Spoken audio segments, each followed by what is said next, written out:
Livro O Amor Me Trouxe de Volta, 7º capítulo, 2ª parte, Primos.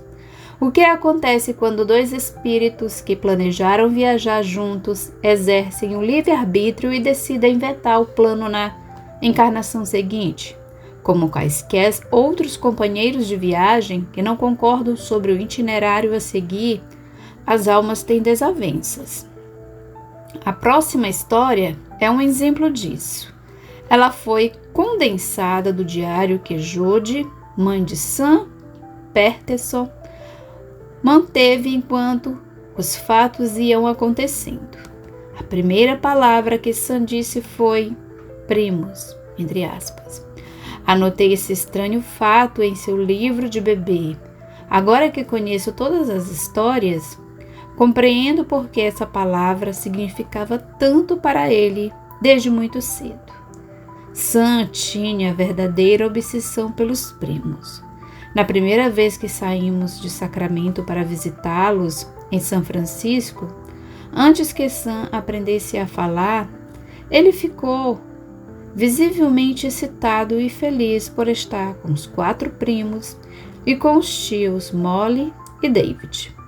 Essa contínua obsessão, porém, não fazia muito sentido, porque os primos eram muito mais velhos do que ele, de 6 e 12 anos, e não os visitávamos mais do que 2 vezes por ano. Mas cada visita era um importante acontecimento para Sam. Ele amava estar com aquela família. David é irmão de meu marido, Michael. Na primeira vez que os visitamos, percebi que no quarto do casal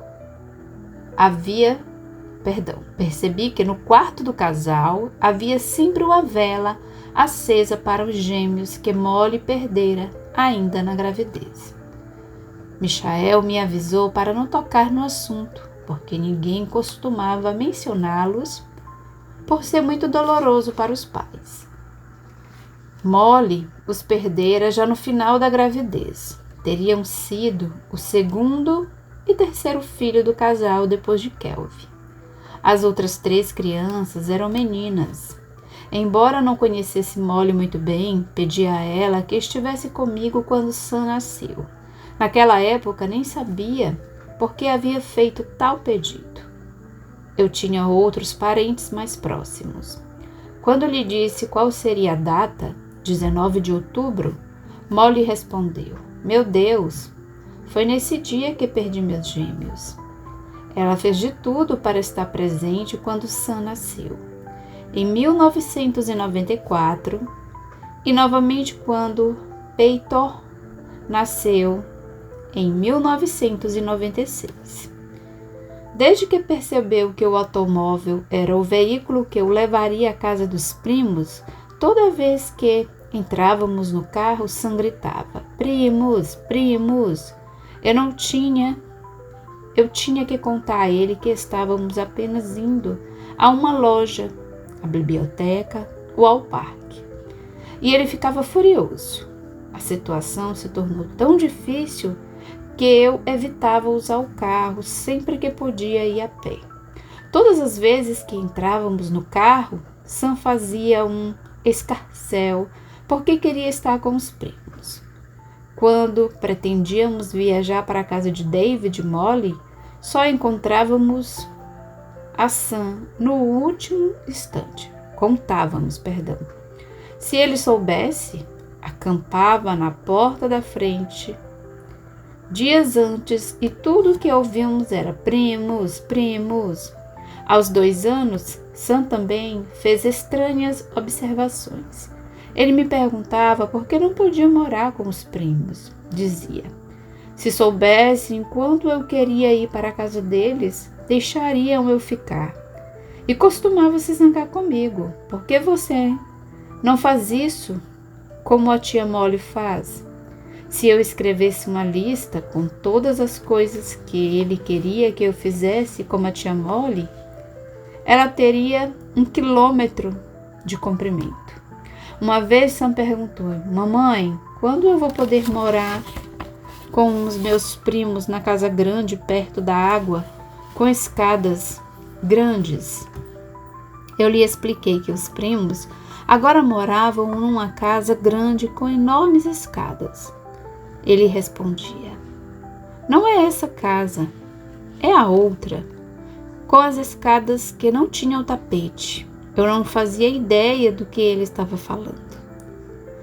Você não pode morar com seus primos, Sam. Você mora aqui. Sam chorava, insistindo para que eu deixasse ir.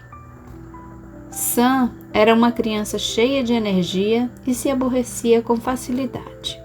Quando tínhamos nossos desentendimentos por causa dos primos ou da maneira como a tia Molly agia, ele fazia um verdadeiro escândalo. Esse estranho comportamento me deixava perplexa. Quando penso nisso hoje, acho que eu mesma piorava a situação, porque mandava que ele parasse de falar sobre o assunto. Dizia que não queria mais ouvir e que nós não iríamos para a casa dos primos. À medida que eu fui ficando mais velho, Sam começou a teimar que a família de Molly era sua verdadeira família. Eu tinha que repetir que não era. Isso durou uns 2 anos. Cerca de 6 meses atrás, quando ele tinha 4 anos, a situação começou a piorar. Esses episódios geralmente aconteciam no carro ou quando o colocávamos para dormir. Mas dessa vez explodiu quando eu estava lendo na cozinha. Sam entrou de repente, muito zangado, com as mãos na cintura e perguntou: por que Kelvin não é meu irmão mais velho? Tentei manter a calma. Expliquei a ele que Kelvin era seu primo, não seu irmão. Peyton era seu irmão, mas Sam não aceitava esse fato. Por que você está me prendendo aqui? Eu não quero ir para perto do Kelvin agora mesmo. Eu quero ir para perto do Kelvin agora mesmo. Por que você nunca ouve o que eu falo, mamãe? Respondi. Você tem que ficar aqui porque é aqui que você mora. Nós somos a sua família. Peyton é seu irmão. Kelvin é seu primo e ninguém pode mudar isso. Sam saiu correndo da cozinha, chorando e reclamando. Eu quero ficar com eles. Por que tem que ser assim? Algumas semanas depois, Sam perguntou: mamãe, você se lembra de quando eu estava na sua barriga? Eu disse que sim. E ele perguntou: você se lembra de quando Peyton estava na sua barriga? Mais uma vez, concordei.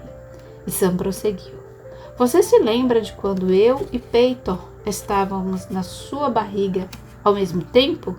Expliquei: não foi assim que aconteceu.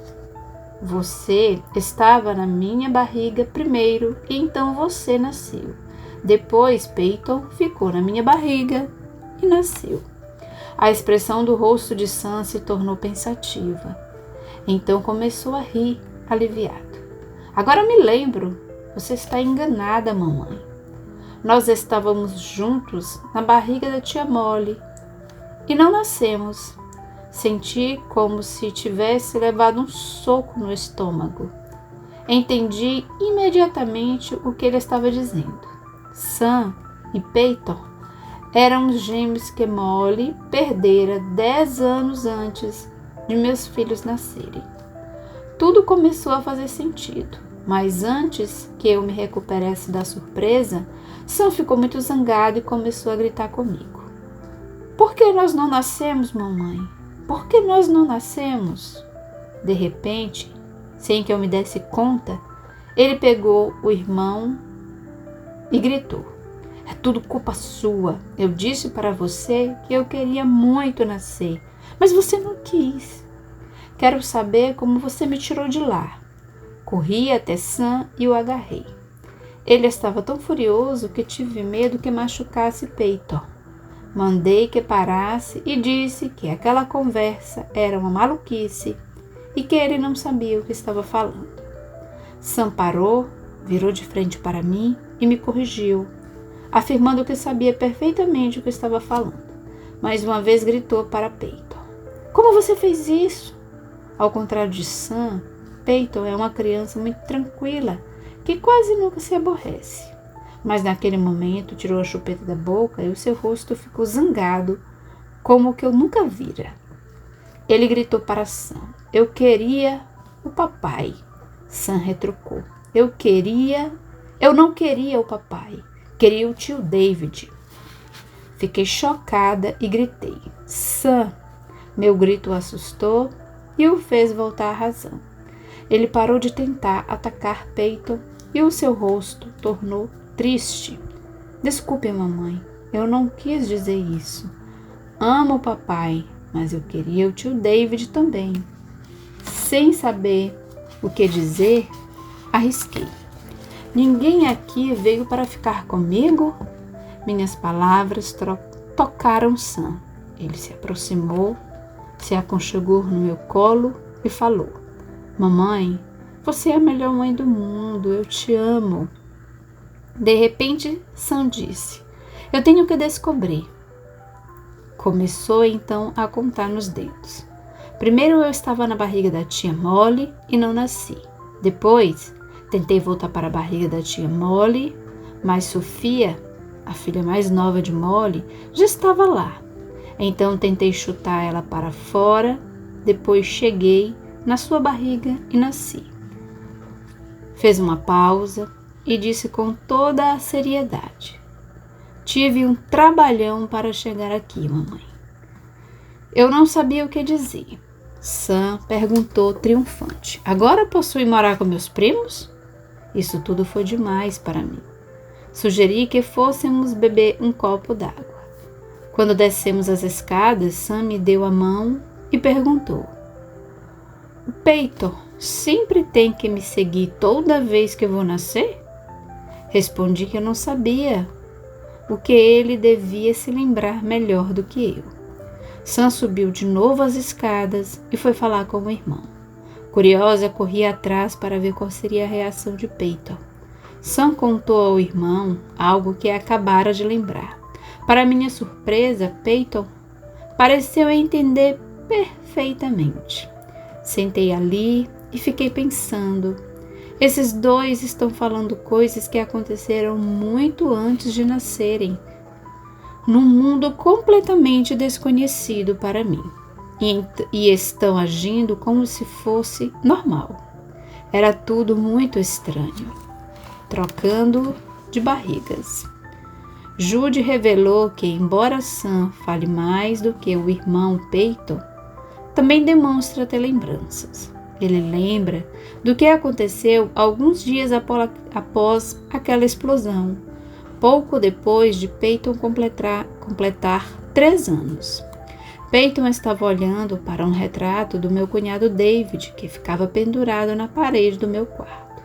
Eu o peguei no colo para que visse melhor a fotografia. Ele a olhou fixamente e eu lhe perguntei: "Quem é este, Peyton?" Ele respondeu, repetindo várias vezes: "Papai, papai." Cerca de 5 fotos abaixo estava o retrato de Michel, meu marido. Perguntei de novo: "Então, este aqui é quem?" A expressão do rosto de Peyton era de perplexidade. "Este é o papai." Depois apontou de novo para o retrato de David e perguntou: "Este não é o papai?" Respondi: "Não, este não é o papai, é o tio David." Com um olhar de reconhecimento, ele murmurou: Recentemente estávamos fazendo um cartão de aniversário para a tia Molly. Perguntei aos meninos o que eles gostariam que eu escrevesse, além de Feliz Aniversário, entre aspas. Sam me disse para escrever: Estou com saudades e quero ver você logo. Peyton sugeriu: Diga a ela que eu era o bebê azul dela e agora sou Peyton. E sou vermelho, exclamei. O quê? Ele repetiu a frase sem mudar uma única palavra. Decidi não escrever aquilo no cartão. Coloquei apenas "Eu te amo". Sam e eu chegamos a um ponto crucial um dia no carro, a caminho da escola. Ele me contou um sonho que tivera. Não tenho certeza se ele sonhou mesmo ou se estava se distanciando aos poucos das memórias diretas. Mas disse que era um sonho. Eram 2 meninos na barriga da tia Molly e depois tivemos que trocar de barriga. Peyton era o outro menino. Então ele ficou muito zangado porque não pôde vir comigo dessa vez para ficar na sua barriga. Ele estava muito zangado. "Você sabe o que eu quero dizer, mamãe?" "Pela primeira vez não lutei", confirmei. "Sei sim. Você estava na barriga da tia Molly." Aquele foi um grande momento para mim. Até então eu resistia ao que ele estava tentando me dizer. Não queria mais ouvir sobre os primos. Naquele instante, em vez de lutar contra, me uni a ele. E foi dali em diante que Sam começou a mudar. As discussões terminaram. Contei a Michael sobre os incidentes. Ele não sabia o que pensar, mas não riu ou desprezou os acontecimentos. Achou que devíamos revelar a Molly e David o que estava acontecendo. Na visita seguinte, tocamos no assunto, delicadamente, comentando algumas coisas que Sam e Peyton disseram. Fiquei com medo da reação deles. Para minha surpresa, Molly não podia ter ficado mais feliz. Disse que isso explicava porque ela tinha que estar presente quando Sam e Peyton nasceram e porque os amava tanto, como se fossem seus filhos. Ela nos agradeceu e nos falou do alívio que sentia por seus gêmeos estarem de volta. Contar aos 2 tudo o que aconteceu nos deu a chance de confirmar algumas coisas que Sam dizia. Perguntamos a Molly sobre o carro perto da casa, da água, com escadas, sem carpete. Ela exclamou: "Meu Deus! Quando eu estava grávida dos gêmeos, morávamos numa casa à beira da baía. Foi a única casa em que vivemos em que as escadas não eram acarpetadas. Nós nos mudamos de lá 3 dias antes da morte dos bebês. No dia seguinte, Molly e eu demos um jeito para que ela passasse mais tempo sozinha com Sam. Quando estavam juntos, ela lhe mostrou um retrato de quando estava esperando os gêmeos e perguntou: "Você sabe quem está na minha barriga?" Sem hesitar, ele respondeu: "Eu e Peyton." Molly prosseguiu: "Mas vocês não nasceram, Sam.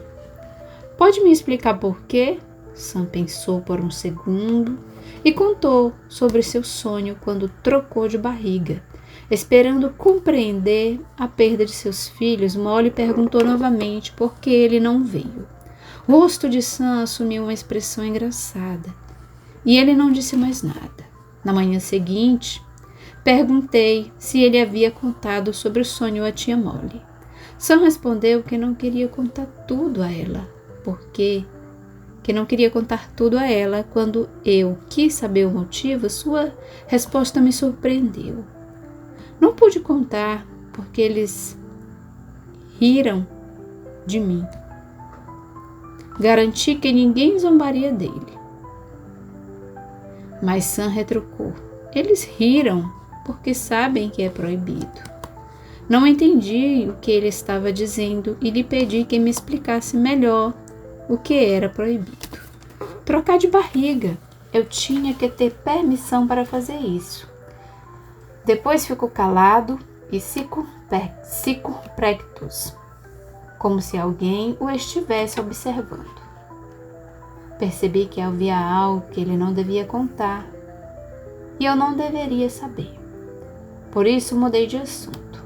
Sam se alegrou e declarou: "Mamãe, vou deixar você ser minha mãe e você pode mandar em mim, está bem?" Disse como se fosse uma solução que ele acabasse de lhe ocorrer. "Obrigada, Sam. Isso vai facilitar muito o meu trabalho."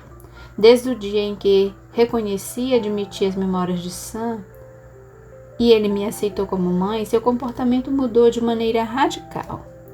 Ele não mais é melancólico e zangado. Acorda de manhã com um sorriso radioso, está muito mais relaxado e fácil de se lidar. Seus frequentes acessos de raiva desapareceram. Ele nos aceita abertamente como pais. Nos últimos tempos me disse: estou tão feliz porque você é minha mãe. E disse a Michael: estou tão feliz porque você é meu pai. Todos nós nos sentimos muito mais em paz. A vida de Molly também mudou bastante. Ela sente que meus 2 filhos são os mesmos espíritos dos gêmeos que perdeu e se considera abençoada por ter o privilégio de fazer parte de suas vidas. No mês passado, tomou conta deles no aniversário da morte dos 2 filhos. Foi um dia de grande emoção para ela. Sei que isso a ajudou a aceitar essa perda e se aproximar ainda mais de Sam e Peyton. Não fique triste, mamãe. Aquela era eu. A grande maioria das mães ignora o bebê que abortaram. Pode voltar para elas. Passados muitos anos, mulheres que provocaram o aborto ainda sofrem profundamente de culpa e remorso pelo que fizeram. No entanto, nem sempre é tarde para que uma mãe peça perdão ao espírito da criança que abortou e lhe explique a razão do que fez, sobretudo se o diálogo se estabelece com uma alma que retornou como outro de seus filhos. Uma mãe do Texas me fez seu relato. Meu filho tem 24 anos, mas nunca vou me esquecer do que ele me disse quando estava apenas com 3 anos. Um dia, eu dirigi o carro com Joel no banco de trás, voltando da escola. O rádio transmitia um debate sobre aborto e, para minha surpresa, de repente ouvi meu filho dizer: abortar é errado. Fiquei tão transtornada, sobretudo pela certeza de que era a primeira vez que ele ouvia a palavra aborto, que me pus a dar uma explicação como se Joel tivesse capacidade para entendê-la. Joel, muitas vezes a mulher não possui escolha. Quando eu tinha 16 anos, fui obrigada a abortar porque não havia a menor condição de eu ter um filho. Eu sempre me senti culpada e triste por causa disso, mas na época eu não podia fazer outra coisa. A tristeza e a emoção que eu reprimira durante todos aqueles anos vieram à tona e as lágrimas escorreram pelo meu rosto. Joel ficou em silêncio e achei que ele não tinha notado meu choro. Mas de repente ele afirmou, com a mesma naturalidade com que me falara de um acontecimento banal na escola: não fique triste, mamãe. Aquele era eu. Eu voltei para o céu e fiquei esperando você crescer. E passou a cantarolar uma música que aprendera na escola. Aquela afirmação de meu filho me trouxe uma paz que eu desconhecia desde os 16 anos.